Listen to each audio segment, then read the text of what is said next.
Boa noite a todos. Sejam todos bem-vindos. Então, nesse momento, vamos levar o nosso pensamento a Deus, o Criador, a Jesus, o nosso mestre e amigo, e agradecer por estarmos aqui, Senhor, nesse ambiente onde a equipe espiritual chegou antes de nós para preparar com as suas energias. Senhor, só temos que te agradecer. Pai nosso que estás no céu, santificado é o teu nome. Venha a nós, Senhor, o teu reino. Seja feita a tua vontade na terra como no céu. O pão nosso de cada dia nos dai hoje. Perdoa nossas dívidas, assim como perdoamos os nossos devedores. E não nos deixe, Senhor, entregue às tentações, e livrai-nos de todo mal. E com essa prece, nós damos por aberta a palestra doutrinária da noite de hoje. Jesus nos abençoe. Quem vai nos trazer a mensagem da noite de hoje é o Vitor Hugo. Seja bem-vindo. Ceareiro agora da nossa casa, e ele já trabalhou com a gente lá no Centro Espírita André Luiz. Que Deus te abençoe. Um dos fundadores. Um dos fundadores da casa, realmente. Boa noite a todos, irmãos, encarnados e desencarnados presentes aqui hoje. É um prazer enorme estar aqui nessa casa hoje, aqui nessa bancada pela primeira vez, e ao mesmo tempo uma responsabilidade muito grande. Então peço o auxílio dos mentores dessa casa e o meu mentor na exposição doutrinária da noite de hoje. Quando o Altamiro me pediu para vir hoje fazer a exposição, pensando sobre o assunto, sobre o que eu falaria, eu tinha até pensado em outra coisa, mas quando eu fui pesquisar dia 1º de agosto, Espiritualidade, apareceu isso. Lançamento do livro O Céu e o Inferno, de Allan Kardec. Então vamos falar hoje sobre esse livro, O Céu e o Inferno, de Allan Kardec. Dia 1º de agosto de 1865. Então hoje fazem 158 anos, né? O que vem a ser esse livro, O Céu e o Inferno? Dá para apagar essa luz aqui? Ou... Sim. Fica mais fácil de enxergar, né? Obrigado. A obra O Céu e o Inferno teve o seu lançamento no mercado editorial parisiense, que foi onde o Kardec fez o trabalho dele de codificação da doutrina, em 1º de agosto de 1865, quando o livro da doutrina espírita foi preparado por Allan Kardec, com o objetivo de explicar a justiça de Deus à luz do Espiritismo, baseado nos ensinamentos já trazidos antes no Livro dos Espíritos. Tá? Essa obra, ela vai nos falar sobre a imortalidade do espírito e a condição que ela pode usufruir no mundo espiritual, como a consequência dos seus próprios atos. Divide-se em duas partes. A primeira parte é doutrinária e a segunda parte é exemplos dos conceitos ditos na primeira, né? Na primeira parte, a doutrina, Kardec estabelece um exame comparatório das doutrinas vigentes na época.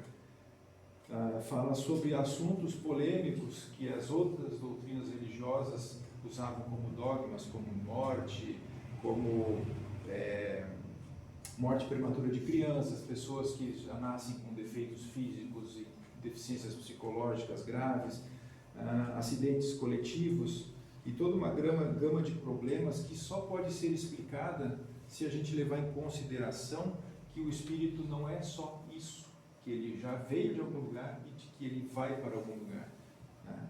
E ele também elucida alguns temas bem polêmicos, como o que são anjos, o que é o céu, o que é o inferno, onde é o céu, onde é o inferno, sobre as penas eternas, sobre o purgatório, sobre o medo da morte, sobre a proibição de invocar espíritos que Moisés trouxe na doutrina dele, né? E e fala sobre a explicação espírita contrária às penas eternas, né? A doutrina das penas eternas. Não existem as penas eternas, como algumas outras religiões professavam. Na segunda parte, ele nos traz exemplos de todos esses conceitos que ele explica na primeira parte, que são resultados de um trabalho prático que ele compilou depoimentos de vários espíritos já desencarnados, de pessoas, espíritos felizes, espíritos endurecidos, sofredores, suicidas em expiação terrestre.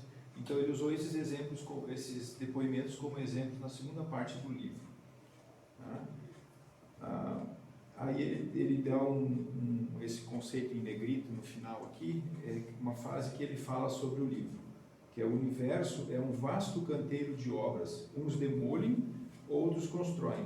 Cada um talha a sua pedra para o novo edifício, cujo plano definitivo é prerrogativa do grande arquiteto, e cuja economia só será compreensível quando suas formas começarem a delinear-se acima da superfície do solo. Então, o que ele quis dizer com isso? Eu digo que essa frase ela é semelhante àquela frase que tem no Evangelho, no capítulo 6, do Cristo Consolador. Deixa eu pegar ela aqui para não faltar nenhuma palavra. Capítulo 6. Acha para mim também, por favor. Capítulo 6, Instruções dos Espíritos, por favor. Que ele fala no capítulo 6, quando fala do Cristo Consolador, ele diz: bebei na fonte viva do amor e preparai-vos cativos da vida para vos lançardes livres e soltos dos braços daquele que os fez. Consolador prometido. Isso, esse aqui, obrigado. Eu vou ler aqui, que daí eu não perco nenhuma frase, nenhuma palavra. É no final do item 6 aqui. Aqui, ó: bebei na fonte viva do amor e preparai-vos, cativos da vida, a lançar-vos um dia, livres e alegres, no seio daquele que vos criou fracos, para vos tornar perfectíveis, e quer que modeleis vós mesmos a vossa maleável argila, a fim de serdes os artífices da vossa imortalidade. Quem disse isso foi o Espírito de Verdade, em Paris, 1861. Então, isso que ele quer dizer o quê? Deus nos fez simples e humildes e fracos para que nós fôssemos os artífices da nossa felicidade. Ele nos deu o livre-arbítrio, e com esse livre-arbítrio nós podemos fazer a nossa caminhada. Nosso destino, o destino para todos nós é o mesmo: é chegarmos lá o mais próximo possível da divindade, sermos espíritos de luz, espíritos puros. Nós temos a possibilidade de, usando o nosso livre-arbítrio, tomarmos vários tipos de caminho diferente. Um mais reto, um que faz mais voltas, sobe e desce. Nós somos os artífices da nossa felicidade. Conhecendo então a obra, a doutrina espírita, que seria a terceira revelação já prevista pelo Espírito da Verdade no Evangelho, João, acho que no Evangelho de João, se eu não me engano, já havia previsto o Espírito da Verdade, né? Fala sobre a terceira revelação prometida por Jesus, com base e fundamentos codificados por Allan Kardec, estabelecidos pelo chamado Pentateuco, tá? Com a publicação do Livro dos Espíritos em 1857, o dos Médiuns em 61, o Evangelho em 64, o Céu e Inferno em 65 e terminando com a Gênese em 68. Na obra intitulada O Céu e o Inferno, ou A Justiça Divina segundo o Espiritismo, que é outro nome que é usado nesse livro, Kardec, com o brilhantismo que lhe era peculiar, pelo fato dele já ser uma pessoa que tinha um conhecimento técnico muito grande, ele era um educador, professor na França, ele tinha um método, ele desenvolveu um método científico todo, então ele era uma pessoa que tinha muito conceito e um método muito correto de fazer. Ele, usando esse método, ele fez uma análise pormenorizada dos mecanismos pelos quais se processa a justiça divina, mediante o paradigma da fé raciocinada. Esse que é o grande ponto que ele pegou, né? Que a grande maioria das religiões e doutrinas da época, elas usavam a fé cega. O dogma da igreja, a igreja dizia é assim porque está no Evangelho. É assim? Não, mas por quê? Não, é assim. Ele não, ele colocou a fé raciocinada. Ele fez com que todos nós pudéssemos duvidar e justificar e achar as respostas disso, né? Em concordância com os princípios evangélicos trazidos por Jesus e analisados no Evangelho segundo o Espiritismo.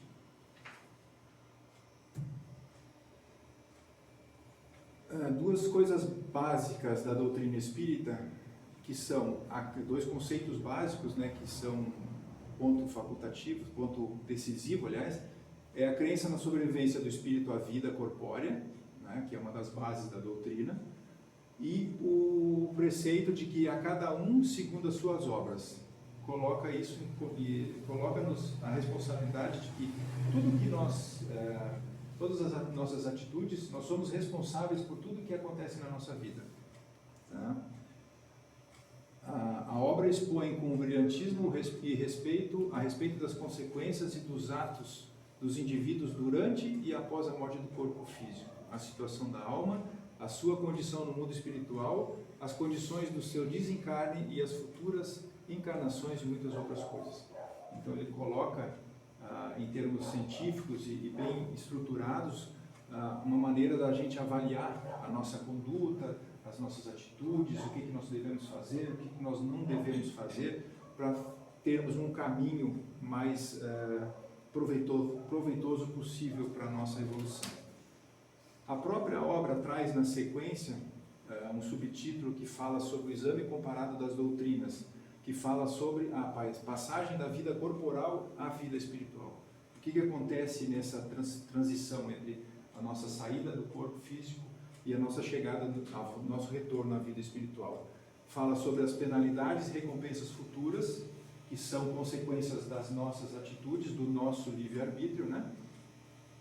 Fala também sobre os anjos e demônios, sobre as penas e etc., seguindo de numerosos exemplos acerca da situação real das almas durante e depois da morte, né? Então, esse livro é uma obra magnífica que representa um verdadeiro tratado sobre as divergências, contradições e incoerências que foram encontradas por Kardec entre a ciência e as diversas filosofias doutrinárias e religiosas existentes na época.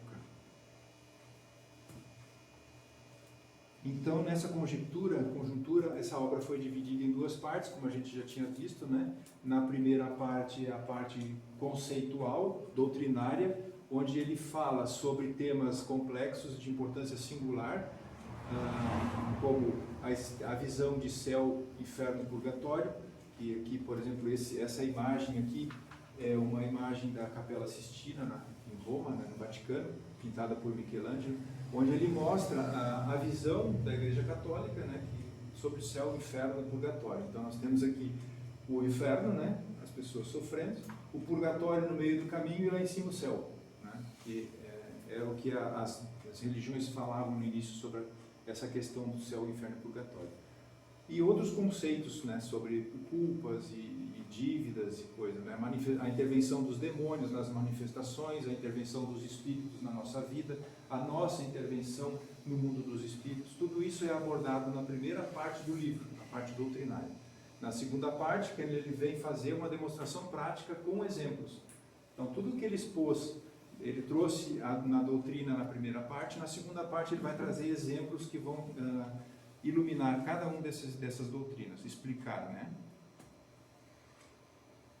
Um dos conceitos que ele fala é sobre os estados da alma, né? A parte conceitual, na primeira parte do livro, ele traça de maneira clara e objetiva as respostas para questionamentos que a humanidade vem se fazendo desde os primórdios, mas que as diversas filosofias não têm conseguido explicar. Então, as diferentes doutrinas relativamente ao paraíso repousam todas no duplo erro de considerar a Terra o centro do universo e limitando a região dos astros. Então, o que as doutrinas faziam antigamente? Quando se falava em onde está Deus? Deus está no céu. Onde é o céu? Lá em cima. Então, eles botavam um espaço físico para ser o céu, que é como tem nessa ilustração de antes aqui. Ó. O céu é lá em cima. Ou seja, Deus está lá. Deus não vem para cá e Deus não vem para cá, né? E hoje nós sabemos, inclusive a ciência já provou, que como o espaço não tem fim, se o espaço não tem fim, não tem borda o universo, e a gente sempre acreditou que o céu ficava na borda de cima do universo, se não existe essa borda, onde é que fica o céu? Onde é? Não é lá em cima. O céu, ele é aqui dentro, onde nós estamos. Aí é o que ele fala aqui, ó, que era uma singular anomalia que coloca o autor de todas as coisas, Deus, aquele que as governa a todas, nos confins da criação. Ou seja, ele criou e está lá longe, lá de olho, só cuidando do que a gente está fazendo. Não. Ele, em vez de colocá-lo no centro, onde o seu pensamento poderia irradiante abranger a tudo. Então, se nós estivermos aqui e colocarmos Deus lá fora, ele vai observar o que nós estamos fazendo. Agora, se nós estivermos aqui, Deus estiver aqui dentro, a energia de Deus vai irradiar ao redor de tudo. Todos nós vamos ser abrangidos pela essa energia divina. Muito mais do que se nós colocarmos eles lá fora. Então, a ciência, que tem sua lógica inexorável, né? Através da observação dos fatos, tudo tem que ser provado e observado, né? Para ter validade, levou o seu Arshot, a sua luz, às profundezas do espaço e mostrou a nulidade de todas essas teorias, ou seja, o espaço não tem limite, não tem fim. Nós não temos como colocar Deus no final, na borda do universo, porque não existe essa borda do universo. As ideias do homem estão na razão de que ele sabe, com todas as suas descobertas importantes, e da continuação dos mundos, constituição dos mundos deveria imprimir-lhes outro curso sob a influência desses conhecimentos novos e crenças se modificarem. O céu foi deslocado e a região estelar, sendo limitada, não mais lhe pode servir. Ou seja, não tem limite, não podemos colocar Deus lá fora. Onde está ele, pois? E ante essa questão emudecem todas as religiões. Então aí entra a questão do dogma, né? A igreja diz que Deus está lá em cima, mas onde é lá em cima? Lá em cima não tem limite, não tem fim, nunca vou chegar lá em cima, mas é lá em cima. E o Espiritismo vem nos trazer essa diferença, né? Colocar Deus aqui dentro, junto com a gente, né? Vemos assim que Kardec utiliza da argumentação lógica e científica para analisar as impossibilidades da existência do céu e do inferno em um conceito espacial. Então, o céu e o inferno não são locais específicos, o céu lá, o inferno aqui. Não, eles são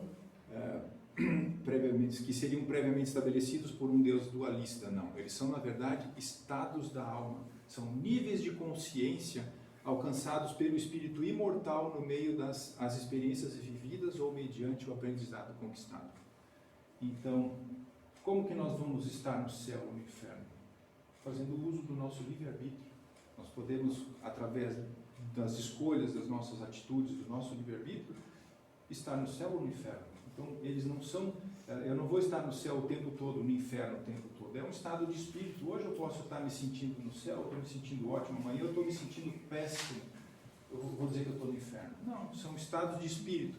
E eles podem ser alterados conforme o nosso livre-arbítrio, com as nossas atitudes e com nossos pensamentos, as nossas orações. Então, nesse particular, vem a doutrina espírita demonstrar o seu aspecto filosófico, perfeitamente entrosado com a religiosidade, na medida em que responde com sensibilidade e clareza e argumentação lógica às mais profundas questões humanas. Então, o Espiritismo vem nos responder todas essas questões que as igrejas deixam em aberto, né? Ele vem resolver essas questões demonstrando o verdadeiro destino do homem, né? Tomando por base a natureza desse último e os atributos divinos. Chega-se à conclusão que, partindo do conhecido, atinge-se o desconhecido por uma dedução lógica, sem falar de observações diretas que o Espírito faculta. Então ele fala aqui que o homem, ele se compõe de corpo, perispírito e espírito, né? O corpo é o nosso invólucro material, que é usado para nós cumprirmos a nossa missão aqui nesse plano, hoje. O perispírito que faz a ligação entre os dois, e o espírito que é a nossa centelha divina, né? Os espíritos são criados simples e ignorantes, né? Como aquela frase do Evangelho já deixou claro, né? Pelo progresso adquirem novos conhecimentos e faculdades e percepções, conseguintes novos gozos desconhecidos aos espíritos inferiores. Então, os espíritos inferiores, eles não conseguem captar, como ele diz aqui, vêm, ouvem e sentem e compreendem o que os espíritos superiores compreendem. A percepção fica diferente, a maneira de ver é diferente. Sendo que a felicidade dos espíritos é inerente às suas qualidades. Aurem-nas eles em toda parte em que se encontram, seja na superfície da terra, no meio dos encarnados ou no espaço, né? Então, como nós somos espíritos que não têm uma região definitiva, nós não estamos para sempre aqui, não vamos estar para sempre lá, a gente pode aurir essa nossa felicidade tanto estando aqui como estando lá, no lado espiritual. Então, todos os conceitos já explicitados, tornam-se clara a responsabilidade de cada um pelo seu próprio destino, na medida em que, de acordo com o livre-arbítrio, do qual somos dotados, escolhemos por vontade própria o plantio, do qual resultará no futuro a colheita que é obrigatória. Então, o nosso livre-arbítrio. Essa imagem aqui, que famosíssima, que também é do teto da Capela Sistina, Michelangelo pintou 1510, 12, não me lembro quanto que foi. Ele mostra bem a posição do livre-arbítrio. O que nós temos aqui? Nós temos Deus tentando alcançar o homem, né? Então, a gente vê o dedo de Deus, ele está impondo vontade, ele quer tocar no dedo do homem. E o dedo do homem está displicente. Quem sabe eu toque, né? Então, ele está mostrando como que o homem tem o poder de tocar Deus ou não, né? Basta ele querer. Ali, no caso, ele está bem assim. Mostra, nesse caso, ele está ilustrando a fraqueza do homem, né? Que ele pode, como tem um conceito da teologia que fala que se chama a queda do homem, é o conceito que fala quando o homem, pelo mau uso do seu livre-arbítrio, ele cai, ele não segue o caminho correto. Então, isso é chamado na teologia clássica como a queda do homem. Que haja seres dotados de todas as qualidades atribuídas aos anjos, não se resta dúvida. O trabalho é o meio da aquisição e o fim, que é o mesmo para todos eles, é a perfeição. Deus não aquinhou a melhor uns do que os outros, porquanto ele é justo e vela por todos os seus filhos, não tem predileções. A lei deve ser constituída da forma e conduta, ela só pode levar-nos ao fim. Tudo que for conforme o bem é da lei, tudo que for conforme o mal não é da lei de Deus. Deus não criou o mal, todas as suas leis são para o bem, e foi o homem que criou o mal, divorciando-se das leis de Deus. Se ele observasse as leis de Deus com imparcialidade, escrupulosamente, ele jamais se desviaria do bom caminho. Então, nessa forma da gente analisar as diversas informações que foram obtidas dos espíritos superiores, em conjunto com os relatos disponibilizados pelos irmãos desencarnados, Kardec abordou temas importantíssimos, não só para as boas práticas mediúnicas, como também para a desmistificação de conceitos vigentes na época, que é o que a gente já falou, né, sobre a fé cega e a fé raciocinada. Na segunda parte do livro, ele entra com a parte dos exemplos, onde ele faz um trabalho prático que foi levado em efeito durante a codificação, e ele verificou, resultando na segunda parte do livro, onde vários espíritos em vários graus diferentes de evolução trouxeram depoimentos que corroboravam os ensinamentos e os conceitos que ele levantou na primeira parte do livro, tá? Foram feitas experiências interessantes sobre a passagem, as condições dos espíritos felizes em condições medianas, espíritos sofredores, suicidas, arrependidos, endurecidos com diversos tipos de expiação terrestre.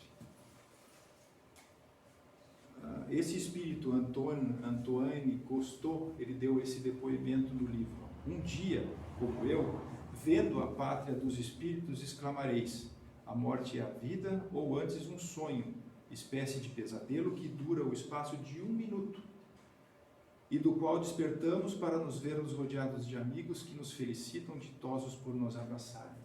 Então, aqui ele fala que a nossa vida aqui, que é fisicamente definida pela primeira respirada e pelo último suspiro, ela é um espaço ínfimo de tempo, se formos comparar com todo o tempo de criação do nosso espírito, desde que nós fomos criados lá no passado muito remoto, até onde nós vamos chegar.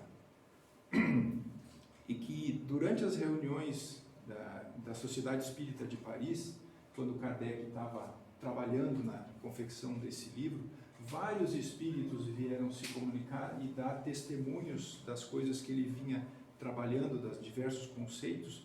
Inclusive esse Dr. Sanson e esse Sr. Jobard aqui, eram dois espíritos que vinham dar vários depoimentos, né, sobre o que acontecia no lado de lá da vida. Aqui fala também sobre os inúmeros casos que foram descritos, como que era. Isso aqui é uma cena do filme Kardec, não sei se vocês viram, um filme que passou no cinema, onde mostra algumas reuniões, como que eram feitas as reuniões espíritas. E aqui também fala sobre, tem esse outro senhor aqui, que isso aqui é uma imagem, lógico, que foi feita por provavelmente uma inteligência artificial para reproduzir a imagem desse senhor Joseph Bré, né, que ele relata, que aqui é importante o que ele fala, um abismo entre a honestidade perante os homens e a honestidade perante Deus. Qual é a diferença? Não basta, para ser honesto perante Deus, seguirmos as leis dos homens. Nós temos que seguir as leis de Deus, né? É preciso, antes de tudo, não haver transgredido as leis divinas. Então, não basta nós seguirmos as leis do homem, porque as leis do homem, elas não são perenes e são mutáveis, né? Então, hoje pode ser, dependendo do lugar, o que hoje para nós aqui é um crime, para outro lugar do mundo, do próprio país, não pode não ser um crime, pode ser aceitável. Então, e as leis de Deus não. As leis de Deus são iguais para todo mundo em todos os tempos e são imutáveis. Cada testemunho dado demonstrava-nos a manutenção da individualidade após a morte, e quanto à consciência de Deus e o comportamento moralizado fazia diferença durante e após o desencarne. O nosso livre-arbítrio, né? Então, em vários desses relatos, o guia espiritual do médium, ele se apresentava para fazer esclarecimentos adicionados à apresentação de lições que tornariam a experiência ainda mais proveitosa para o conhecimento das leis divinas, por aqueles que da doutrina espírita desejassem usufruir como fonte inesgotável de saber sobre a justiça divina e os destinos do homem após a morte do corpo, né? Então, é uma obra que, sem dúvida alguma, nos faz refletir muito sobre a grandiosidade de todo esse trabalho da doutrina espírita, da justiça e da inexorabilidade das leis divinas que regem toda a nossa existência. Então, eu sugiro esse livro como uma leitura, ele complementa muito, quem já leu os livros anteriores, né, o Evangelho e o Livro dos Espíritos e o Livro dos Médiuns, ele traz uma complementação, porque além da doutrina, dos conceitos doutrinários, ele nos traz os exemplos que corroboram tudo isso que foi falado nos livros anteriores. Isso, espero que eu tenha conseguido trazer para vocês um pouquinho do que foi esse lançamento desse livro. Espero que todos leiam esse livro, que vai ser muito proveitoso para todo mundo. Okay? Muito obrigado, agradeço a atenção de todos e da espiritualidade e o auxílio dos mentores. Boa noite. Boa noite.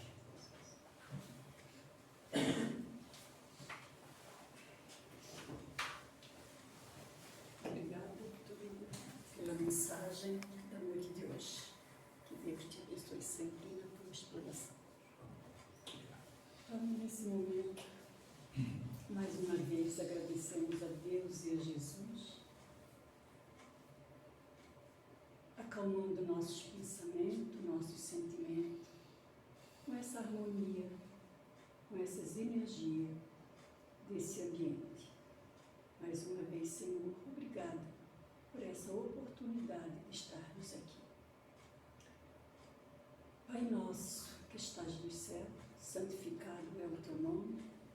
Venha o teu reino, seja feita a tua vontade, na terra como no céu.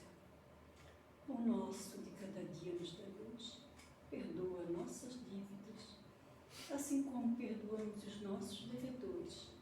Não nos deixe, Senhor, entregue às tentações e livrai-nos de todo mal. E com essa prece, nós damos por encerrada a palestra doutrinária da noite de